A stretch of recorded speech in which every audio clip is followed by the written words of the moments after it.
प्यारे दोस्तों, हमारे नए नए प्रोग्राम्स देखने के लिए हमारे चैनल को सब्सक्राइब करें तथा नोटिफिकेशंस पाने के लिए बेल का बटन जरूर दबाएं।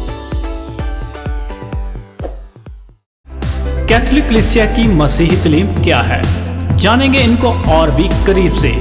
हमारा खास कार्यक्रम कैटेकिज्म ऑफ द कैथोलिक चर्च में। जय यीशु की प्यारे से प्रार्थना करिए। प्यारे प्रभु जी, ਅਸੀਂ ਤੇਰਾ ਧੰਨਵਾਦ ਤੇਰਾ ਸ਼ੁਕਰ ਕਰਦੇ ਹਾਂ। ਅਸੀਂ ਪ੍ਰਭੂ ਜੀ ਤੇਰੇ ਵਚਨ ਜੋ ਸਾਨੂੰ ਤੂੰ ਦਿੱਤਾ ਹੈ, ਪ੍ਰਗਟ ਕੀਤਾ ਹੈ ਸਾਡੇ 'ਤੇ, ਉਹਦੇ ਬਾਰੇ ਅਸੀਂ ਸੋਚਦੇ ਹਾਂ। ਤੇਰੀ ਬਹੁਤ ਵੱਡੀ ਮਿਹਰਬਾਨੀ ਹੈ, ਤੂੰ ਆਪਣੇ ਆਪ ਨੂੰ ਸਾਡੇ 'ਤੇ ਪ੍ਰਗਟ ਕੀਤਾ ਅਤੇ ਉਸ ਪ੍ਰਗਟਾਵੇ ਦੀ ਸੰਪੂਰਨਤਾ ਪ੍ਰਭੂ ਯੀਸ਼ੂ ਮਸੀਹ ਦੇ ਇਸ ਸੰਸਾਰ ਦੇ ਵਿੱਚ ਆ ਕੇ ਸਿੱਖਿਆ ਦੇਣ ਦੇ ਰਾਹੀਂ ਹੋਇਆ ਹੈ ਅਤੇ ਪਵਿੱਤਰ ਆਤਮਾ ਨੂੰ ਭੇਜ ਕੇ ਤੇਰੇ ਵਚਨਾਂ ਨੂੰ ਸਮਝਣ ਦੇ ਲਈ ਉਹ ਆਤਮਾ ਦੀ ਸ਼ਕਤੀ ਸਾਡੇ ਵਿੱਚ ਰਹਿਣ ਲਈ ਸਾਨੂੰ ਦਿੱਤਾ ਹੈ। ਉਸੇ ਪਵਿੱਤਰ ਆਤਮਾ ਦੇ ਨਾਲ ਸਾਨੂੰ ਭਰਪੂਰ ਕਰ, ਤਾਂ ਕਿ ਅਸੀਂ ਪ੍ਰਭੂ ਜੀ ਤੇਰੇ ਪ੍ਰਗਟਾਵਾ ਦੇ ਬਾਰੇ ਜੋ ਵਚਨ ਦੇ ਰਾਹੀਂ ਤੂੰ ਸਾਨੂੰ ਦਿੰਦਾ ਹੈ, ਇਸ ਦੇ ਬਾਰੇ ਕਲੀਸਿਆ ਜੋ ਸਿਖਾਉਂਦਾ ਹੈ, ਇਸ ਨੂੰ ਸਹੀ ਤਰੀਕੇ ਦੇ ਨਾਲ ਸਮਝ ਸਕੀਏ ਅਤੇ ਉਸ ਦੇ ਮੁਤਾਬਿਕ ਅਸੀਂ ਆਪਣੀ ਜ਼ਿੰਦਗੀ ਬਿਤਾ ਸਕੀਏ। ਤੇਰੇ ਵਚਨ ਨੂੰ ਸੁਣਨ ਵਾਲੇ ਸਭ ਲੋਕਾਂ ਨੂੰ ਪ੍ਰਾਰਥਨਾ ਭਵਨ TV ਦੇ ਮਾਧਿਅਮ ਦੇ ਰਾਹੀਂ ਤੇਰੇ ਵਚਨ ਸਿੱਖਣ ਦੇ ਬਾਅਦ ਲਈ ਇਕੱਠੇ ਹੋਏ ਸਭ ਲੋਕਾਂ ਨੂੰ, ਉਹਨਾਂ ਦੇ ਪਰਿਵਾਰ ਨੂੰ ਪ੍ਰਭੂ ਜੀ ਆਸ਼ੀਰਵਾਦ ਪ੍ਰਦਾਨ ਕਰ। ਤੇਰੇ ਰੋਸ਼ਨੀ ਨਾਲ ਪ੍ਰਭੂ ਜੀ ਤੇਰੇ ਵਚਨ ਨੂੰ ਸਹੀ ਤਰੀਕੇ ਦੇ ਨਾਲ ਸਮਝਾਉਣ ਦੇ ਲਈ ਕਿਰਪਾ ਮੈਨੂੰ ਵੀ ਪ੍ਰਦਾਨ ਕਰ। ਅਸੀਂ ਇਹ ਮੰਗਦੇ ਹਾਂ ਆਪਣੇ ਪ੍ਰਭੂ ਯੀਸ਼ੂ ਮਸੀਹ ਦੇ ਰਾਹੀਂ, ਆਮੀਨ। ਪਿਆਰਿਓ, ਅਸੀਂ ਵਿਚਾਰ ਕਰ ਰਿਹਾ ਸੀ ਕਿ ਕਿਸ ਤਰੀਕੇ ਦੇ ਨਾਲ ਧਰਮ ਗ੍ਰੰਥ ਨੂੰ ਅਸੀਂ ਸਮਝਣਾ ਚਾਹੀਦਾ ਹੈ। ਧਰਮ ਗ੍ਰੰਥ ਨੂੰ ਸਮਝਣ ਦੀ ਵੱਖ-ਵੱਖ ਜੋ ਤਰੀਕਾ ਹੈ, literal sense, anagogical sense, allegorical sense, moral sense, ਇਹ ਸਾਰੇ ਅਸੀਂ ਇਹ ਦੇਖਿਆ ਹੈ ਕਿ ਅੱਗੇ ਅਸੀਂ ਦੇਖਣਾ ਹੈ ਕਿ ਜੋ ਧਰਮ ਗ੍ਰੰਥ ਹੈ, ਕਲੀਸਿਆ ਸਾਡੇ ਸਾਹਮਣੇ ਸਾਨੂੰ ਕਿਸ ਤਰੀਕੇ ਦੇ ਨਾਲ ਇਸ ਧਰਮ ਗ੍ਰੰਥ ਬਾਰੇ ਸੇਕਰਡ ਸਕ੍ਰਿਪਚਰ ਲਿਖੀ ਹੈ। ਕਲੀਸਿਆ ਸਾਨੂੰ ਸਮਝਾਉਂਦਾ ਹੈ ਕਿ ਪੁਰਾਣੇ ਨੇਮ ਜਿਹਦੇ ਵਿੱਚ 46 ਕਿਤਾਬਾਂ ਹਨ 46 ਕਿਤਾਬਾਂ ਹਨ। ਜੇਕਰ ਉਹਦੇ ਯਰਮਿਆ ਦੀ ਕਿਤਾਬ ਨੂੰ ਲਮੈਂਟੇਸ਼ਨ ਇਹਨੂੰ 2 ਕਿਤਾਬ ਸਮਝੇਗਾ ਤਾਂ 46 ਹੈ, ਅਤੇ ਯਰਮਿਆ ਦੇ ਗ੍ਰੰਥ ਅਤੇ ਲਮੈਂਟੇਸ਼ਨਸ ਇਸ ਨੂੰ ਇਕੱਠੇ ਦੇਖੇਗਾ ਤਾਂ 45 ਕਿਤਾਬ ਹੈ ਪੁਰਾਣੇ ਨੇਮ ਦੇ ਵਿੱਚ। ਤਾਂ ਕਲੀਸਿਆ ਸਾਨੂੰ ਸਮਝਾਉਂਦਾ ਹੈ ਕਿ ਜੋ ਪੁਰਾਣੇ ਨੇਮ ਦੇ ਵਿੱਚ ਜਿਤਨੇ ਕਿਤਾਬਾਂ ਹਨ ਅਤੇ ਨਵੇਂ ਨੇਮ ਦੇ ਵਿੱਚ 27 ਕਿਤਾਬਾਂ ਹਨ, ਅੰਜੀਲ ਤੋਂ ਇਲਾਵਾ ਬਾਕੀ ਸਾਰੇ ਕਿਤਾਬਾਂ ਮਿਲਾ ਕੇ। ਤਾਂ ਕਲੀਸਿਆ ਇਹਨਾਂ ਸਭ ਕਿਤਾਬਾਂ ਨੂੰ ਧਰਮ ਗ੍ਰੰਥ ਦੇ ਕਰਕੇ ਸਾਡੇ ਸਾਹਮਣੇ ਦਿੱਤਾ ਹੈ। ਪੁਰਾਣੇ ਨੇਮ ਜੋ ਹੈ, ਉਤਪਤੀ ਤੋਂ ਲੈ ਕੇ ਜਿਹੜੀਆਂ ਕਿਤਾਬਾਂ ਕਲੀਸਿਆ ਸਾਡੇ ਸਾਹਮਣੇ ਰੱਖਦਾ ਹੈ, ਇਸ ਦੇ ਬਾਰੇ ਕਲੀਸਿਆ ਸਾਨੂੰ ਸਮਝਾਉਂਦਾ ਹੈ ਕਿ ਇਹ ਧਰਮ ਗ੍ਰੰਥ ਹੈ, ਕਿਉਂਕਿ ਇਹ ਵੀ ਪਵਿੱਤਰ ਆਤਮਾ ਨਾਲ ਪ੍ਰੇਰਿਤ ਹੋ ਕੇ ਲਿਖਿਆ ਗਿਆ ਹੈ।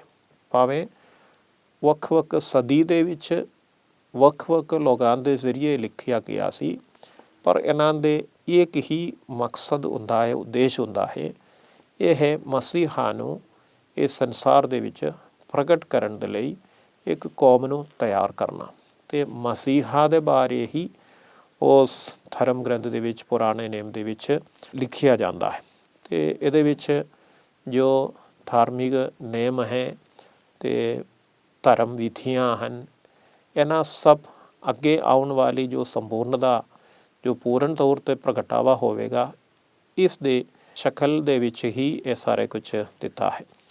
ਅਤੇ ਭਾਵੇਂ ਉਹ ਪੂਰਨ ਨਹੀਂ ਹੈ, ਸੰਪੂਰਨ ਨਹੀਂ ਹੈ, ਜਿਸ ਤਰ੍ਹਾਂ ਪ੍ਰਭੂ ਯੀਸ਼ੂ ਨੇ ਦੱਸਿਆ ਹੈ ਕਿ ਮੈਂ ਨੇਮ ਅਤੇ ਵਿਧੀਆਂ ਨੂੰ ਸਮਾਪਤ ਕਰਨ ਲਈ ਨਹੀਂ ਆਇਆ, ਸਗੋਂ ਉਸ ਨੂੰ ਮੈਂ ਸੰਪੂਰਨ ਕਰਨ ਦੇ ਲਈ ਆਇਆ ਹਾਂ। ਅਤੇ ਪ੍ਰਭੂ ਯੀਸ਼ੂ ਜੋ ਪੁਰਾਣੇ ਨੇਮ ਦੇ ਵਿੱਚ ਜਿਹੜੀਆਂ ਨੇਮ ਅਤੇ ਵਿਧੀਆਂ ਸਾਨੂੰ ਦਿੱਤਾ ਹੈ, ਉਹਦੇ ਵਿੱਚ ਕਾਫੀ ਜੋ ਜਿਸ ਤਰ੍ਹਾਂ ਕਿ ਜੋ ਜਾਨਵਰ ਦੀ ਕੁਰਬਾਨੀਆਂ ਹਨ, ਇਹ ਸਾਰੇ ਸਮਾਪਤ ਹੋ ਗਿਆ ਹੈ।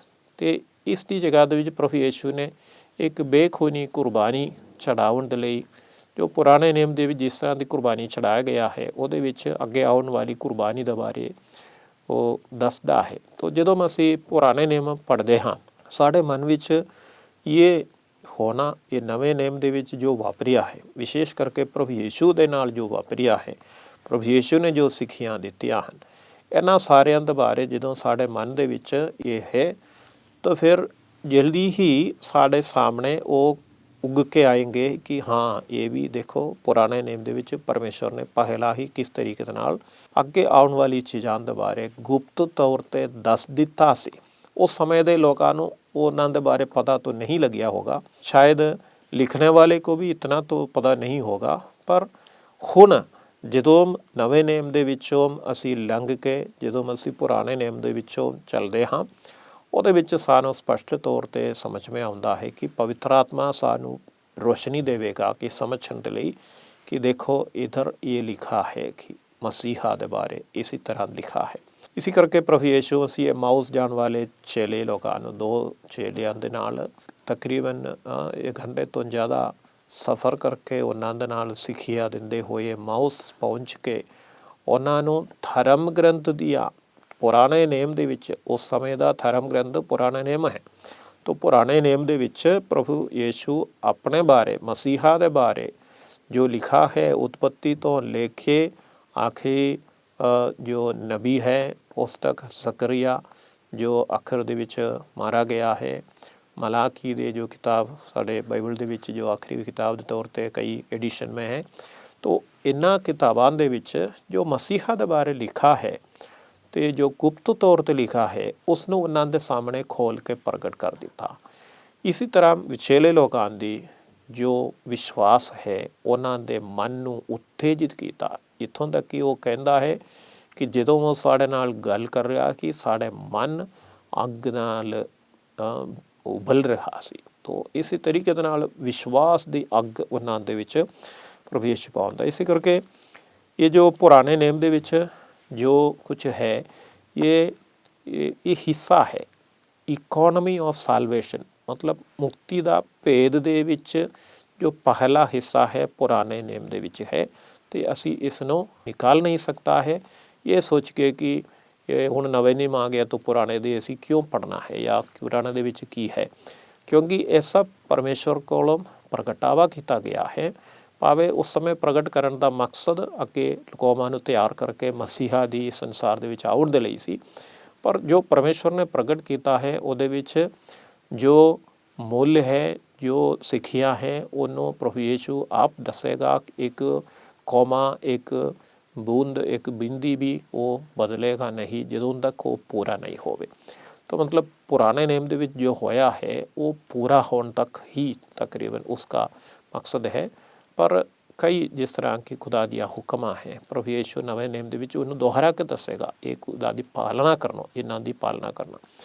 ਇਸੇ ਤਰ੍ਹਾਂ ਜੋ ਕੁਰਬਾਨੀ ਹੈ, ਪੁਰਾਣੇ ਨਿਯਮ ਦੇ ਵਿੱਚ ਕੁਰਬਾਨੀਆਂ ਚੜਾਇਆ, ਉਹ ਅੱਗੇ ਆਉਣ ਵਾਲੀ ਬੇਗੁਨਾਹੀ ਮੇਮਨੇ ਦੀ ਬਲੀ, ਜੋ ਪ੍ਰਕਾਸ਼ ਦੀ ਪੋਥੀ ਵਿੱਚ ਵੀ ਸਾਨੂੰ ਸਮਝਾਏਗਾ ਕਿ ਉਹ ਪ੍ਰਭੂ ਯੀਸ਼ੂ ਮਸੀਹ ਹੈ ਜੋ ਬੇਗੁਨਾਹੀ ਲੇਲਾ ਜੋ ਮੇਮਨਾ ਹੈ, ਤੇ ਉਸਨੇ ਜਦੋਂ ਸੂਲੀ ਉੱਤੇ ਆਪਣਾ ਜਾਨ ਕੁਰਬਾਨ ਕਰ ਦਿੱਤਾ, ਉਸ ਦੇ ਨਾਲ ਇਹ ਖੂਨੀ ਕੁਰਬਾਨੀ ਅਸਲ ਵਿੱਚ ਖਤਮ ਹੋ ਗਿਆ। ਖੂਨੀ ਕੁਰਬਾਨੀ ਅੱਗੇ ਚੱਲੇਗਾ, ਉਹ ਹੈ ਸ਼ਹੀਦਾਂ ਦੀ ਕੁਰਬਾਨੀ। ਤਾਂ ਉਹ ਖੂਨੀ ਕੁਰਬਾਨੀ ਜਦੋਂ ਲੋਕ ਵਿਸ਼ਵਾਸ ਦੇ ਕਾਰਨ ਲੋਕਾਂ ਨੂੰ ਸੂਲੀ 'ਤੇ ਚੜਾਉਂਦਾ ਹੈ, ਪਥਰਾਓ ਕਰਕੇ ਮਾਰ ਡਾਲਦਾ ਹੈ, ਗਲਾ ਕੱਟ ਲੈਂਦਾ ਹੈ, ਇਸੇ ਤਰ੍ਹਾਂ ਲੋਕਾਂ ਨੂੰ ਚਾਕੂ ਮਾਰ ਕੇ ਸ਼ਹੀਦ ਕਰ ਲੈਂਦਾ ਹੈ, ਜਿਸ ਤਰੀਕੇ ਦੇ ਨਾਲ ਵੀ ਕਿਸੇ ਦਾ ਸ਼ਹੀਦ ਹੀ ਕਰਦਾ ਹੈ, ਉਹ ਕੁਰਬਾਨੀ ਹੈ, ਖੂਨੀ ਕੁਰਬਾਨੀ ਹੈ। ਯਿਸੂ ਮਸੀਹ ਦੇ ਨਾਲ ਜੁੜੀ ਹੈ ਲੋਕਾਂ ਦੀ ਕੁਰਬਾਨੀ, ਉਹ ਅੱਗੇ ਚੱਲਦੇ ਰਹਿੰਦਾ ਹੈ। ਪਰ ਪ੍ਰਭੂ ਯੀਸ਼ੂ ਦੇ ਕੁਰਬਾਨੀ, ਪਵਿੱਤਰ ਕੁਰਬਾਨੀ ਦੇ ਵਿੱਚ, ਪਾਕਮਾਸ ਦੀ ਕੁਰਬਾਨੀ ਵਿੱਚ, ਬੇਖੂਨੀ ਕੁਰਬਾਨੀ, ਰੋਟੀ ਅਤੇ ਦਾਖਰਸ ਨੂੰ ਪੁਰੋਹਿਤ ਅੰਦਰ ਹੀ ਹਰ ਰੋਜ਼ ਪਾਕਮਾਸ ਦੀ ਕੁਰਬਾਨੀ ਚੜਾਉਣ ਦੇ ਨਾਲ ਇਹ ਪੁਰਾਣੇ ਨਿਯਮ ਦੇ ਵਿੱਚ ਜੋ ਹਾਰੂਨ ਅਤੇ ਲੇਵੀ ਦੇ ਜੋ ਲੋਕਾਂ ਦੇ ਰਾਹੀਂ, ਪੁਰੋਹਿਤ ਦੇ ਰਾਹੀਂ ਜੋ ਕੁਰਬਾਨੀਆਂ ਚੜਾਇਆ, ਉਹ ਹੁਣ ਨਵੇਂ ਨਿਯਮ ਦੇ ਵਿੱਚ ਕਲੀਸਿਆ ਵਿੱਚ ਪੁਰੋਹਿਤਾਂ ਦੇ ਰਾਹੀਂ ਪ੍ਰਭੂ ਯੀਸ਼ੂ ਇਹ ਕੁਰਬਾਨੀ ਆਪਣੇ ਕੁਰਬਾਨੀ ਚੜਾ ਰਿਹਾ ਹੈ, ਜਿਹਦੇ ਵਿੱਚ ਅਸੀਂ ਭਾਗ ਲੈਂਦੇ ਹਾਂ। ਅਤੇ ਇਸੇ ਕਰਕੇ ਪੁਰਾਣੇ ਨਿਯਮ ਸਾਨੂੰ ਸਾਡੇ ਮੁਕਤੀ ਦੇ ਜੋ ਭੇਦਾਂ ਦੇ ਬਾਰੇ ਗਹਿਰਾਈ ਦੇ ਵਿੱਚ, ਡੂੰਘਾਈ ਦੇ ਵਿੱਚ ਜੇਕਰ ਅਸੀਂ ਸਿੱਖਣਾ ਹੈ, ਸਮਝਣਾ ਹੈ, ਤਾਂ ਫਿਰ ਇਹ ਦੋਨੋਂ एक साथ पढ़ना समझना ये बहुत ज़रूरी है। तो जो विद्वान लोग हैं वो साड़ी मदद करेगा कि जो किताबां पुराने नियम के बारे ਜੋ ਸਿੱਖਿਆ ਕਲੀਸਿਆ ਦੇ ਰਾਹੀਂ ਜੋ ਅਪਰੂਵਡ ਹੈ। तो मतलब व्यक्तिगत तौर पर जो व्याख्या है ਉਹਦੇ ਵਿੱਚ ਖਤਰਾ है। मैं पहले ਦੱਸਿਆ है कि व्यक्तिगत तौर पर कोई भी ਇਸ ਦਾ व्याख्या करना शुरू करेगा ਉਹਦੇ ਵਿੱਚ ਕਿਸੇ ਨੂੰ पता नहीं चलेगा ਕਿਹੜੇ ਵੇਲੇ शैतान इंसान ਨੂੰ गुमराह करता है, क्योंकि जो ज़्यादा अपने दिमाग उत्ते भरोसा रखता है उन्होंने ਦੇ दिमाग ਨੂੰ शैतान जानता है किस तरह गुमराह करना है। इस करके पवित्र आत्मा ਦੀ अभिषेक, पवित्र आत्मा की शक्ति ਅਤੇ अधिकार जो प्रभु ने दिता है कलीसिया ਨੂੰ, उस अधिकार ਦੇ ਹੇਠ ਰਹਿ ਕੇ ਕਲੀਸਿया जो ਸਿੱਖਿਆ ਵਾ ਸਾਨੂੰ ਦਿੰਦਾ ਹੈ ਉਸ ਨੂੰ ਅਸੀਂ ਹਲੀਮੀ ਦੇ ਨਾਲ ਉਹਨੂੰ ਸਵੀਕਾਰ ਕਰਨਾ ਚਾਹੀਦਾ ਹੈ ਤੇ ਉਹ ਸਾਡੀ ਭਲਾਈ ਦੇ ਲਈ ਹੈ। ਇਸ ਦੇ ਨਾਲ ਨਵੇਂ ਨਿਯਮ ਹੈ। ਨਵੇਂ ਨਿਯਮ ਦੇ ਵਿੱਚ 27 ਕਿਤਾਬ ਹੈ। ਅੰਜੀਲ ਦੇ ਨਵੇਂ ਨਿਯਮ ਦੇ ਵਿੱਚ ਅੰਜੀਲ ਅਤੇ ਬਾਕੀ ਰਸੂਲਾਂ ਦੇ ਕਰਤੱਵ, ਪ੍ਰਕਾਸ਼ ਦੀ ਪੋਥੀ ਅਤੇ ਬਾਕੀ ਸਾਰੇ ਚੇਲਿਆਂ ਦੇ ਜੋ ਚਿੱਠੀਆਂ ਹਨ, ਸੰਤ ਪਤਰਸ ਦੀ, ਪੌਲਸ ਦੀ, ਯੂਹੰਨਾ ਦੀ, ਯਾਕੂਬ ਦੀ ਅਤੇ ਯਹੂਦਾ ਦੀ, ਇਹਨਾਂ ਦੇ ਜੋ ਚਿੱਠੀਆਂ ਹਨ ਅਤੇ ਇਬਰਾਨੀਆਂ ਦੇ ਨਾਮ ਦੇ ਵਿੱਚ ਲਿਖਿਆ ਗਿਆ ਪੱਤਰ, ਇਹਨਾਂ ਸਾਰੇ ਚਿੱਠੀਆਂ ਦੇ ਰਾਹੀਂ ਤੋਂ ਕਲੀਸਿਆ ਦੇ ਵਿੱਚ ਜੋ ਸਪਸ਼ਟ ਤੌਰ 'ਤੇ ਸਿੱਖਿਆ ਜ਼ਰੂਰੀ ਸੀ ਕਲੀਸਿਆ ਨੂੰ ਸਮਝਣ ਦੇ ਲਈ, ਪਵਿੱਤਰ ਆਤਮਾ ਇਹਨਾਂ ਦੇ ਜ਼ਰੀਏ ਸਾਡੇ ਕੋਲ ਰੱਖ ਦਿੱਤਾ ਹੈ। ਪਰ ਫਿਰ ਵੀ ਨਵੇਂ ਨਿਯਮ ਦੇ ਵਿੱਚ ਜੋ ਸਭ ਤੋਂ ਮਹੱਤਵਪੂਰਨ ਹੈ ਜਾਂ ਸਭ ਤੋਂ ਜ਼ਰੂਰੀ ਹੈ ਜਾਂ ਹਿਰਦੇ ਜੋ ਦਿਲ, ਨਵੇਂ ਨਿਯਮ ਦੀ ਦਿਲ ਜਿਹੜੀ ਹੈ ਉਹ ਅੰਜੀਲ ਹਨ। ਅਤੇ ਜੋ 4 ਅੰਜੀਲ ਹਨ, ਮੱਤਿਊ, ਮਾਰਕ ਅਤੇ ਲੂਕਾ ਅਤੇ ਯੂਹੰਨਾ ਦੀ ਅੰਜੀਲ, ਇਹਨਾਂ ਅੰਜੀਲ ਦੇ ਵਿੱਚ ਅਸੀਂ ਇਹੀ ਵੇਖਦੇ ਹਾਂ ਕਿ ਪ੍ਰਭੂ ਯੀਸ਼ੂ ਹੀ ਉਸ ਦਾ ਕੇਂਦਰ ਹੈ।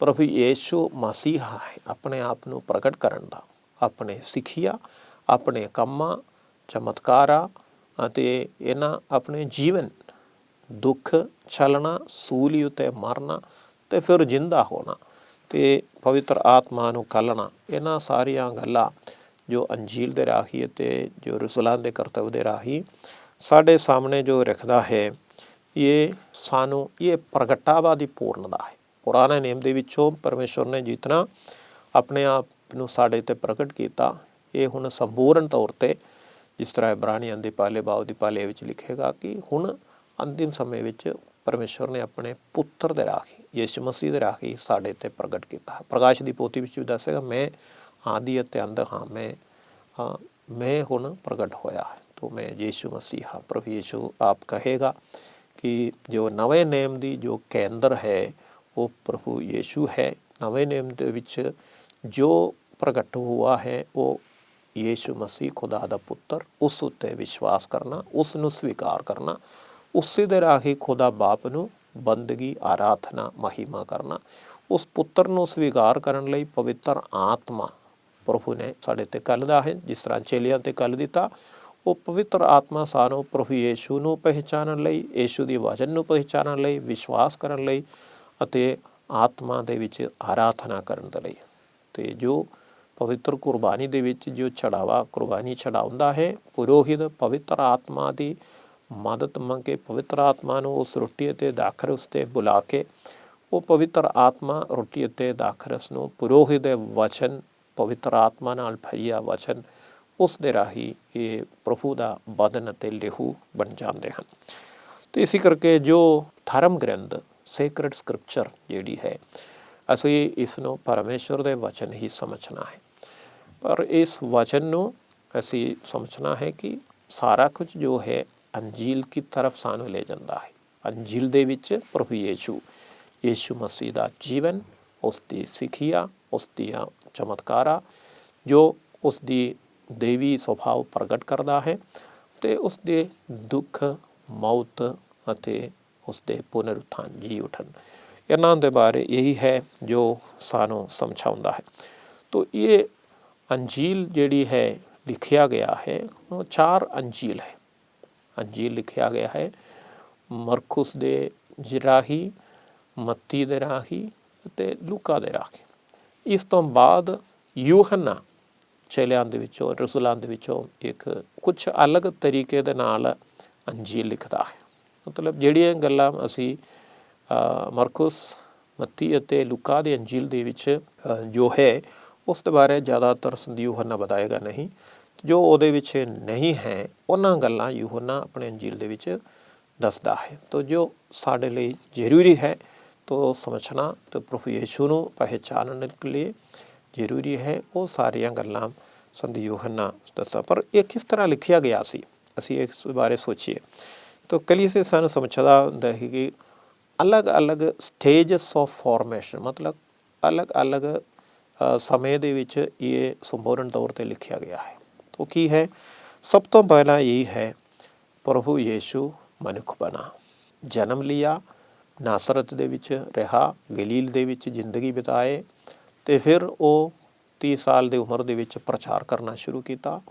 ਸਵਰਗ ਰਾਜ ਦੇ ਬਾਰੇ ਸਿੱਖਿਆ ਦਿੱਤੇ ਅਤੇ ਸੁਣਨ ਵਾਲੇ ਬਹੁਤ ਲੋਕ ਸਨ।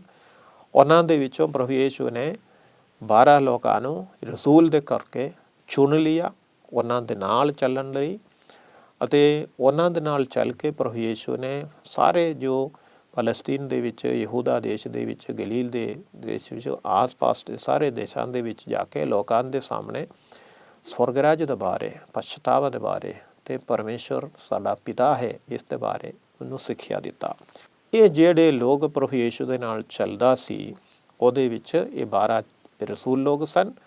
ਉਸ ਤੋਂ ਇਲਾਵਾ ਹੋਰ ਵੀ ਬਹੁਤ ਸਾਰੇ ਚੇਲੇ ਲੋਕ ਸਨ, ਔਰਤ ਲੋਕ ਵੀ ਕਾਫੀ ਉਹਨਾਂ ਦੇ ਨਾਲ ਸੀ। ਅਤੇ ਇਹ ਸਭ ਇਹਨਾਂ ਵਚਨਾਂ ਨੂੰ ਪ੍ਰਭੂ ਯੀਸ਼ੂ ਦੇ ਜੀਵਨ ਦੇਖਿਆ, ਪ੍ਰਭੂ ਦੇ ਵਚਨਾਂ ਨੂੰ ਸੁਣਿਆ ਅਤੇ ਜਿਹੜੇ ਕੰਮ ਪ੍ਰਭੂ ਨੇ ਕੀਤਾ ਹੈ ਉਹਨਾਂ ਨੇ ਉਹ ਦੇਖ ਲਿਆ ਹੈ। ਤੋ ਜੋ ਅਨੁਭਵ ਕੀਤਾ ਹੈ, ਦੇਖ ਲਿਆ ਹੈ, ਉਹੀ ਚੀਜ਼ ਜਿਸ ਤਰ੍ਹਾਂ ਸੰਤ ਯੂਹੰਨਾ ਆਪਣੀ ਚਿੱਠੀ ਵਿੱਚ ਸਾਨੂੰ ਦੱਸਿਆ ਕਿ ਜਿਹੜੇ ਗੱਲ ਅਸੀਂ ਵੇਖਿਆ ਹੈ, ਜਿਹੜੀਆਂ ਗੱਲਾਂ ਅਸੀਂ ਸੁਣੀਆਂ ਹੈ, ਜਿਹੜੇ ਚੀਜ਼ਾਂ ਅਸੀਂ ਅਨੁਭਵ ਕੀਤਾ ਹੈ, ਉਹੀ ਗੱਲ ਯਿਸੂ ਮਸੀਹ ਦੇ ਬਾਰੇ ਅਸੀਂ ਤੁਹਾਡੇ ਸਾਹਮਣੇ ਗਵਾਹੀ ਦਿੰਦੇ ਹਾਂ। ਤੋ ਅੰਜੀਲ ਅਸਲ ਵਿੱਚ ਇਸੇ ਤਰ੍ਹਾਂ ਪਹਿਲਾ ਜੋ ਸਟੇਜ ਜਿਹੜੀ ਹੈ ਉਹ ਇਹੀ ਹੈ ਪ੍ਰਭੂ ਯੀਸ਼ੂ ਦੀ ਜ਼ਿੰਦਗੀ। ਦੂਸਰੇ ਸਟੇਜ 'ਤੇ ਇਹ ਹੈ ਕਿ ਪ੍ਰਭੂ ਯੀਸ਼ੂ ਨੇ ਜੋ ਸਿੱਖਿਆ ਦਿੱਤਾ, ਪ੍ਰਭੂ ਯੀਸ਼ੂ ਨੇ ਕੁਝ ਲਿਖਤੀ ਰੂਪ ਦੇ ਵਿੱਚ ਕਿਸੇ ਨੂੰ ਦਿੱਤਾ ਨਹੀਂ। ਪ੍ਰਭੂ ਯੀਸ਼ੂ ਨੇ ਆਪਣੀ ਜ਼ਿੰਦਗੀ ਬਿਤਾਇਆ, ਸਿੱਖਿਆ ਦਿੱਤੇ, ਚੇਲੇ ਲੋਕ ਨਾਲ ਸੀ। ਇਹ ਹੋ ਸਕਦਾ ਹੈ ਕਿ ਚੇਲਿਆਂ ਦੇ ਵਿੱਚੋਂ ਮੱਤੀ ਨਾਮ ਦੀ ਜੋ ਲੇਵੀ ਟੈਕਸ ਲੈਣ ਵਾਲਾ ਸੀ ਉਹ ਕੁਝ ਪੜ੍ਹੇ ਲਿਖੇ ਸੀ, ਬਾਕੀ ਸਾਰੇ ਤਕਰੀਬਨ ਮਛਿਆਰੇ ਸਨ ਅਤੇ ਉਹਨਾਂ ਨੂੰ ਪੜ੍ਹਨਾ ਲਿਖਣਾ ਇਤਨਾ ਆਉਂਦਾ ਨਹੀਂ ਸੀ ਉਸ ਸਮੇਂ।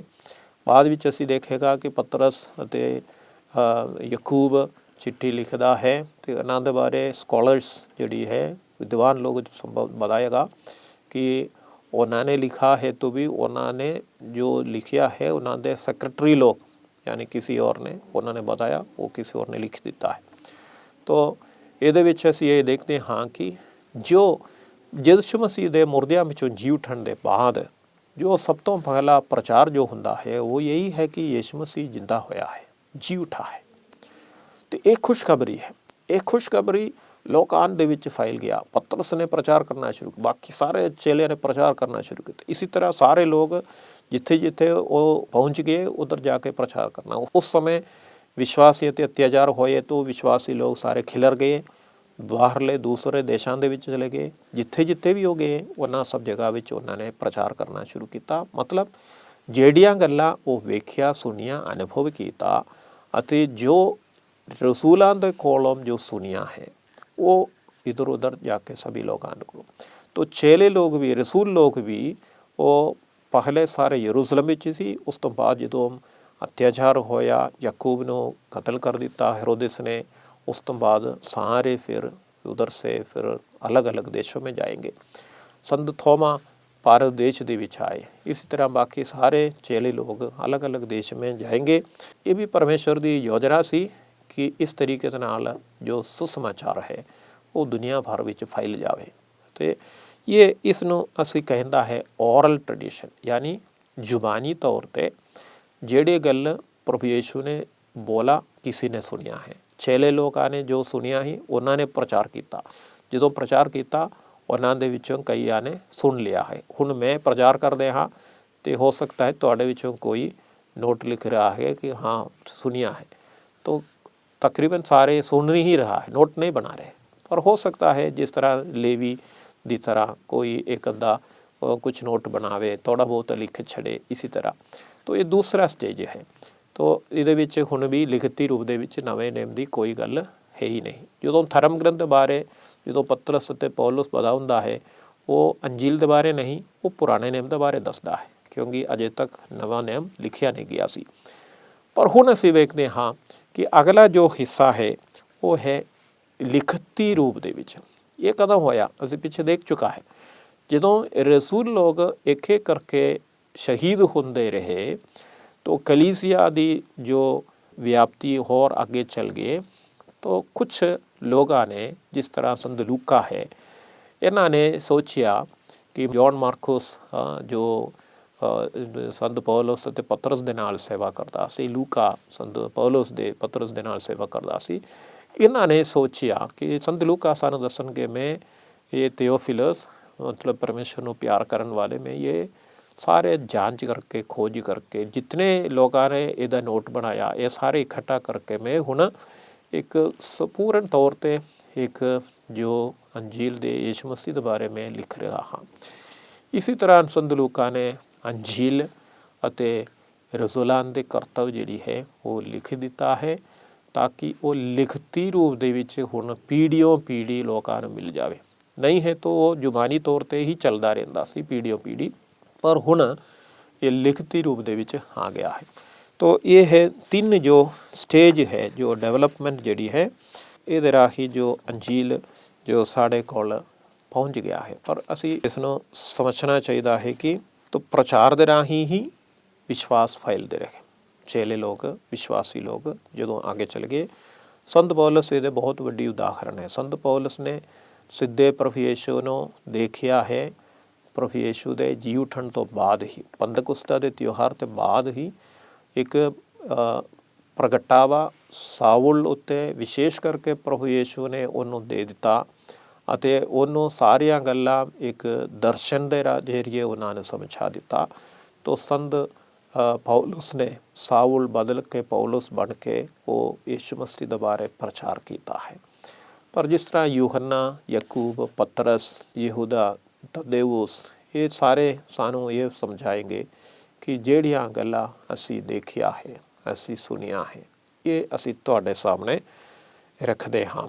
ये जो गल्लां है, ये अंजील दियाँ जो वचन है, ये प्रचार आम तौर पर ये लिटर्जिकल सर्विस यानी विश्वास संगत जो इकट्ठे हुंदा सी सिर्फ प्रचार वास्ते नहीं इकट्ठा हुंदा सी, वो प्रार्थना करने लई, कुर्बानी चढ़ाउण लई, क्योंकि प्रभु यीशु ने उन्हां नूं ये ताकीद दिता सी, आग्ञा दिता सी, जदों तुसीं इकट्ठे हो मेरी याद विच ये करिया करो। प्रभु यीशु दे कुर्बानी दी याद विच उन्हां ने इसी करके ये प्रार्थना दे विच ही ये सारे कुछ इसदा रूप बनिया है। पवित्र कुर्बानी दे विच हुण भी पुरोहितां दी जिम्मेवारी है कि धर्म ग्रंथ नूं पढ़ के उसकी व्याख्या करके समझाना। ठीक इसी तरह ही, क्योंकि यही तरीका कलीसिया दे शुरू तो रसूलां दे समय तो लेके शुरू दे विच पहले 3-4 सदी दे विच गुप्त तौर ते अंडरग्राउंड चर्चस दे विच ये चलदा सी, मतलब खुले तौर ते प्रचार करना मना सी।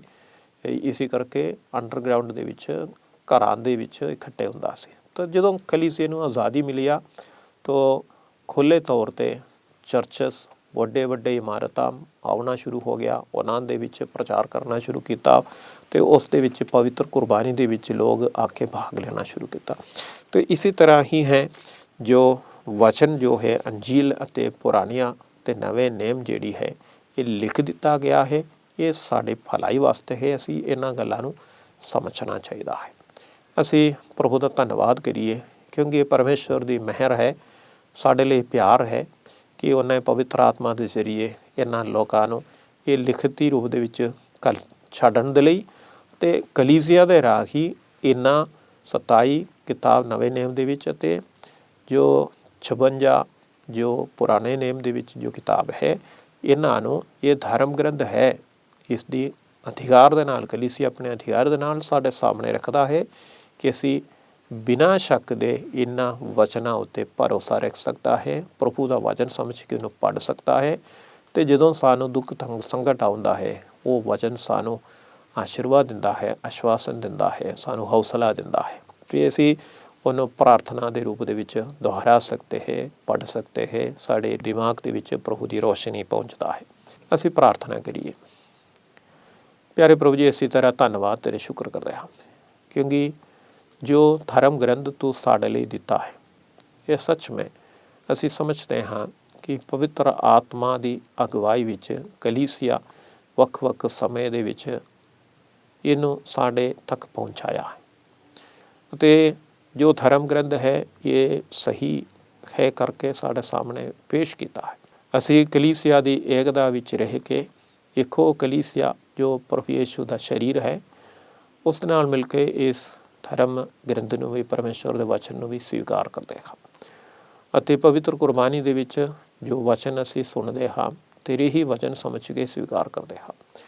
ਤੇਰੇ ਵਚਨ ਸੁਣਨ ਵਾਲੇ ਸਭ ਲੋਕਾਂ ਨੂੰ, ਵਿਸ਼ੇਸ਼ ਕਰਕੇ ਪ੍ਰਾਰਥਨਾ ਭਵਨ ਦੇ TV ਦੇ ਰਾਹੀਂ ਪ੍ਰਭੂ ਦਾ ਵਚਨ ਸੁਣਨ ਵਾਲੇ ਸਭ ਲੋਕਾਂ ਨੂੰ, ਉਹਨਾਂ ਦੇ ਪਰਿਵਾਰ ਨੂੰ ਪ੍ਰਭੂ ਜੀ ਤੇਰੇ ਅੱਗੇ ਸੌਂਪਦੇ ਹਾਂ। ਉਹਨਾਂ ਨੂੰ ਆਸ਼ੀਰਵਾਦ ਪ੍ਰਦਾਨ ਕਰ, ਵਿਸ਼ੇਸ਼ ਕਰਕੇ ਜੋ ਸਮੱਸਿਆਵਾਂ ਹੈ, ਬਿਮਾਰੀਆਂ ਹਨ, ਮੁਸ਼ਕਿਲਾਂ ਹਨ, ਪਰੇਸ਼ਾਨੀ ਹਨ, ਇਹਨਾਂ ਸਭ ਨੂੰ ਪ੍ਰਭੂ ਜੀ ਤੇਰੇ ਅੱਗੇ ਸੌਂਪਦੇ ਹਾਂ। ਤੇਰੇ ਵਚਨ ਦੇ ਰਾਹ ਉਹਨਾਂ ਨੂੰ ਆਸ਼ੀਸ਼ ਪ੍ਰਦਾਨ ਕਰ ਅਤੇ ਚੰਗਿਆਈ ਪ੍ਰਦਾਨ ਕਰ।